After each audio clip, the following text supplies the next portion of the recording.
नमस्कार, आपण पाहताय कोकणशाही चॅनल कोकणच्या समृद्धीचं. मी चिन्मय घुगळे. कोकणशाहीच्या सकाळच्या बातम्यांमध्ये आपणा सर्वांचं स्वागत.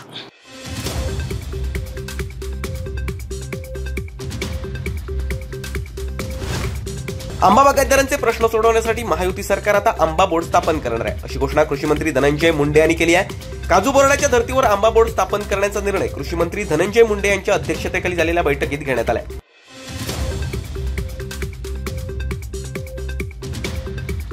आंबोलीत गुरुवारी आणि शुक्रवारी रात्री 12:30 नंतर अज्ञात टोळक्यानं घरांवर दगड मारत नुकसान केलंय. त्यामुळे आंबोलीत दहशतीचं वातावरण निर्माण झालंय. तर दहशत माजवणाऱ्या अज्ञात टोळक्याचा पोलिसांनी बंदोबस्त करावा, अशी मागणी ग्रामस्थांनी केली आहे.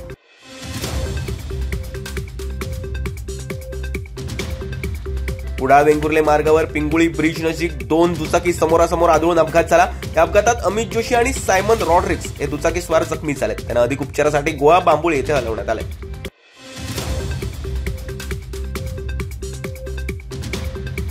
आंबोली मुख्य धबधबा परिसरात स्थानिक व्यावसायिकांच्या स्टॉलचं अज्ञातांकडून नुकसान करण्यात आले. स्टॉलला लावण्यात आलेल्या महागड्या ताडपत्र्या धारदार शस्त्रानं कापण्यात आल्या. त्यामुळे स्टॉलधारकांचं हजारो रुपयांचं नुकसान झालंय.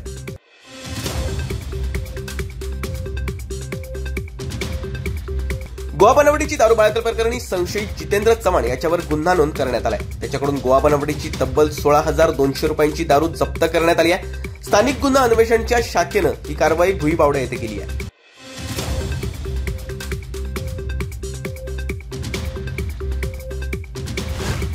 आणि याबरोबरच कोकणशाहीच्या सकाळच्या बातम्यांमध्ये इथेच थांबतोय. पण तुम्ही मात्र दिवसभरातील अपडेट्स आणि ताज्या घडामोडी जाणून घेण्यासाठी कोकणशाहीचं YouTube चॅनल आताच सबस्क्राईब करा. फेसबुक पेज लाईक करा आणि इंस्टाग्राम पेजला फॉलो करायला विसरू नका. धन्यवाद.